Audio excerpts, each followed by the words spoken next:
એકવાર વ્યાસજીને અશાંતિ થઈ. ગઈકાલે આપણે વાત સાંભળેલી કે મુક્તાનંદ સ્વામીને એકવાર અશાંતિ થઈ. એવી રીતે આપણા ઘણા બધા પૂર્વજનોને સમયે સમયે અશાંતિ થઈ છે. એનો અર્થ શું છે કે આપણા જીવનમાં કંઈક અશાંતિ આવે તો ગભરાઈ જવાની જરૂર નથી. એમ જ માનવાનું કે આ ભગવાનની કંઈક કૃપા હશે આમાં. જેમ એક વાર્તા આવે છે કે એક જણ રંગવાનું કામ કરતો હતો અને એકવાર એમને કોન્ટ્રાક્ટ આવ્યું એક મકાન રંગવાનું, પણ ઉપરથી કામ ચાલુ થતું એટલે લગભગ 50મા માળે એમને ચડવાનું. બહારથી પાલક ઉપર ચડ્યા અને 50મા માળ સુધી ચડ્યા ત્યાં એમને ખબર પડી કે મારી પીછી તો નીચે રહી ગઈ. એટલે એમને વિચાર કર્યો કે જો હું આખો નીચે ઉતરીશ, પીછી લઈશ અને પાછો ચડીશ તો કલાક 1.5 કલાક બગડશે આમાં. એના કરતાં આપણે એવું કરીએ, ઉપરથી કંઈક રૂપિયો નાખીએ અને પછી કોઈક માણસ એ નીચે નમશે રૂપિયો લેવા માટે, તો ઉપર જોશે મારી સામે, હું કહીશ કે આ દોડું હું નીચે લંબાવું છું, એની ઉપર મારી પીછી બાંધી દો, એટલે પછી મારે ખેંચીને સીધું કામ ચાલુ કરી નાખવાનું. એટલે એક ભાઈ નીચેથી પસાર થતા એટલે આ રંગવાળા એમને ઉપરથી એક રૂપિયાનો સિક્કો નાખ્યો અને નીચે પેલા ભાઈ હતા એમને જોયું કે આ રૂપિયાનો સિક્કો નીચે પડ્યો છે. નીચે નમીને સિક્કો લીધો, ખિસ્સામાં મૂક્યો અને આગળ ચાલવા માંડ્યો. એટલે પેલા રંગવાવાળા એને થયું કે હવે કાંઈ વાંધો નહીં, બીજો આવશે એટલે એ ઉપર જોશે. એટલે બીજો એક ભાઈ ત્યાંથી પસાર થયો અને આવી રીતે એક સિક્કો નાખ્યો. પહેલા ભાઈએ પણ આવી રીતે કર્યું, સિક્કો ખિસ્સામાં મૂકીને આગળ ચાલ્યો ગયો. 3, 4, 5 જણા આવી રીતે પસાર થયા. કામ કરનારાને થયું કે આમને આમ હું કરતો રહીશ તો મારો આખા દિવસનો પગાર અહીંયા જ પતી જશે. એટલે પછી ત્યાંથી એક છઠ્ઠો માણસ પસાર થતો હતો. એટલે આ કામ કરનારાના મનને વિચાર આવ્યો કે જો હું રૂપિયા નાખું છું, હવે એના કરતાં કંઈક જુદું કરીએ. તો દિવાલ ઉપર એક કાંકરી ચોટેલી હતી. એ કાંકરી લીધી અને નિશાન તાકીને સીધા પેલા ભાઈના માથા ઉપર એ કાંકરી નાખી અને તરત જ પેલા ભાઈએ ઉપર જોયું કે શું કામ છે, કે બીજું કાંઈ કામ નથી, પણ મારી પીછી બાંધી દો, બસ આટલું જ કામ છે. એમ આપણા જીવન ઉપર જ્યાં સુધી ભગવાન રૂપિયાનો વરસાદ કરશે ને, આપણે ઉપર ભગવાન સામે કોઈ દિવસ જોવાના નથી. પણ સમયે સમયે ભગવાન આપણા માથે કંઈક કાંકરી નાખીએ ત્યારે આપણે ઉપર જોઈશું અને પૂછીશું કે ભગવાન તમારું શું કામ છે. ભગવાન આપણને સમયે સમયે જીવનમાં દુઃખ આપે છે એ મૂળ આપણે આપણું જીવન ભગવાન તરફ વળીએ ને એના માટે છે. વાલ્મીકીને અશાંતિ થઈ ત્યારે એમને નારદજી જેવા સંતનો સમાગમ કર્યો અને આખા ભારત વર્ષને વાલ્મીકી રામાયણનો ભેટ મળી ગઈ. નારદજીને અશાંતિ થઈ તો સનત સુજાત ઋષિનો સમાગમ કર્યો અને એમાંથી આપણને છાંદોગ્ય ઉપનિષદની ભેટ મળી ગઈ. એવી રીતે અર્જુનને ઉદાસીનતા આવી ગઈ, એમને મૂંઝવણ અશાંતિ થઈ ગઈ તો શ્રી કૃષ્ણ ભગવાનનો સમાગમ કર્યો, આપણને શ્રીમદ ભગવદ્ ગીતાની ભેટ મળી ગઈ. મુક્તાનંદ સ્વામીને અશાંતિ થઈ, એમને ભગવાન સ્વામિનારાયણનો સમાગમ કર્યો, એમાંથી આપણને હરિચૈત્રમૃત સાગર એ આખો વિશાળ ગ્રંથની ભેટ મળી ગઈ. એમ આજે વ્યાસજીને અશાંતિ છે, પણ એમની અશાંતિમાંથી, મોટા મોટા સારા ભક્તોની અશાંતિમાંથી આપણને કંઈક ફળ મળે છે. એમ આપણા જીવનમાં કંઈક અશાંતિ આવે તો કંઈક સુફળ મળવું જોઈએ પાછું. વ્યાસજીને અશાંતિ થઈ અને પોતે લખે છે કે હું એકવાર સરસ્વતી નદીના કિનારે મારા આશ્રમમાં, શામ્યપ્રાસ આશ્રમમાં હું વિરાજમાન અને નદી કિનારે વ્યાસજી વિચારે છે કે મેં મારા જીવનમાં કેટલા મોટા કામ કર્યા છે.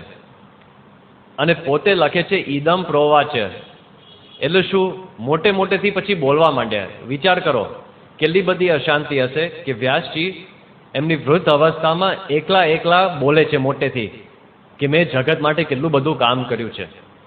અને આવો આમ રીતસરના બડબડતા હતા અને તે વખતે નારદજી ત્યાંથી પસાર થયા. નારદજીએ જોયું કે વ્યાસજી જેવા મોટા સંત, એમના મુખ ઉપર અશાંતિ છે તો આખા ભારત વર્ષને કંઈક પ્રશ્ન હશે આમાંથી. એટલે ત્યાં નજીક જઈને વાત કરી કે વ્યાસ અત્યારે કેવું છે, અને વ્યાસજીએ કીધું કે મારો આત્મા જાણે તૂટી ગયો છે ને એવો અનુભવ થાય છે. અસંપન્ન ઈવ આભાતી. શ્રીમદ ભાગવત ગ્રંથ ઉપર ઘણી બધી ટીકાઓ થઈ છે. એમાં એક ટીકા, આટલો મોટો જાડો ગ્રંથ છે, વચનામૃત કરતા ડબલ જાડો, અને એ ખાલી પહેલા 3 સ્કંદ ઉપર ટીકા છે. એવા 4 મોટા ગ્રંથ ભેગા કરવાના. એક ટીકામાં એવું લખ્યું છે કે અસંપન્ન એ શબ્દનો અર્થ શું છે, એમને ત્યાં દ્રષ્ટાંત આપ્યું છે એક ટીકાકાર, કે કલ્પના કરો કે તમે 60 વર્ષ સુધી સારામાં સારી નોકરી કરી હોય, ઘણા બધા પૈસા ભેગા કર્યા હોય અને ખાતામાં જમા પણ કર્યા હોય, અને રિટાયરમેન્ટનો દિવસ આવે, તમે રિટાયરમેન્ટ લઈને ઘરે જાઓ અને બેંકનો એક ચોપડો ખોલો અને જુઓ કે મારી પાસે કેટલા પૈસા છે, અને ત્યાં બેંકના ચોપડામાં બોલે કે શૂન્ય, એક પણ રૂપિયો તમારા ખાતામાં નથી. આખી જિંદગી તમે મહેનત કરી, એ બધા પૈસા ગયા ક્યાં? હવે તમારી વૃદ્ધ અવસ્થા થઈ, રિટાયરમેન્ટ લઈ લીધી, હવે તમે કરશો શું? અને તે વખતે જે અનુભવ છે ને, કમાણી કર્યા પછી જે આમ દરિદ્રતાનો અનુભવ, એને અસંપન્ન કહેવાય. એવો વ્યાસજીને લાગ્યું. એટલે નારદજીએ પૂછ્યું કે તમે અસંપન્ન છો કેવી રીતે? એટલે નારદજીએ પહેલો પ્રશ્ન પૂછ્યો. નારદજીએ કહ્યું કે તમે તમારા જીવનમાં કોઈકનું બગાડ્યું? કારણ કે આ દુનિયામાં એમ કહેવાય છે કે આતતાઈને કોઈ દિવસ આરામ ના હોય. રાવણ હોય એને અશાંતિ, દુર્યોધન હોય એને અશાંતિ હોય, કોઈકનું બગાડ્યું હોય તો એના જીવનમાં અશાંતિ. તો તમે કોઈનું બગાડ્યું છે? વ્યાસજીએ કહ્યું કે મેં મારા જિંદગી દરમિયાન કોઈનું બગાડ્યું નથી, ઉલટું બધાનું સારું જ કર્યું છે. કે બરાબર. નારદજીએ બીજો પ્રશ્ન પૂછ્યો, ધર્મ પ્રમાણે તમારું જીવન હતું? કદાચ તમે કોઈનું બગાડ્યું નથી, પણ અધર્મ પ્રમાણે જો તમારું જીવન હોય તો પણ અશાંતિ રહે. નારદજીએ કહ્યું કે મેં મારે આખી જિંદગી દરમિયાન શુદ્ધ બ્રહ્મચર્ય વ્રતનું પાલન કર્યું છે. ધર્મ તો મેં પાળ્યો છે ને અનેક પાસે પડાવ્યો પણ છે. ધર્મ ગ્રંથોની રચના મેં કરી છે. એટલે નારદજીએ પછી બીજો પ્રશ્ન પૂછ્યો કે તમે ધર્મ પાળ્યો છે, પણ ભગવાનની વાતો કોઈ દિવસ તમે કરી છે? અરે શું વાત કરો છો, મેં કેટલી બધી ભગવાનની વાતો કરી છે. 17 પુરાણની રચના મેં કરી છે. એક પુરાણમાં, મત્સ્ય પુરાણમાં, વિષ્ણુ પુરાણમાં, શિવ પુરાણમાં, એક પુરાણમાં એક દેવ દેવીની ઉપાસના મેં કરાવી છે. રીતસર એમની આરાધના મેં કરી છે. એટલે ભગવાનનું ભજન મેં કર્યું છે અને કરાવ્યું પણ છે. એટલે નારદજીએ થયું છતાં પણ આટલી બધી અશાંતિ? કે હા, છતાં પણ આટલી બધી અશાંતિ.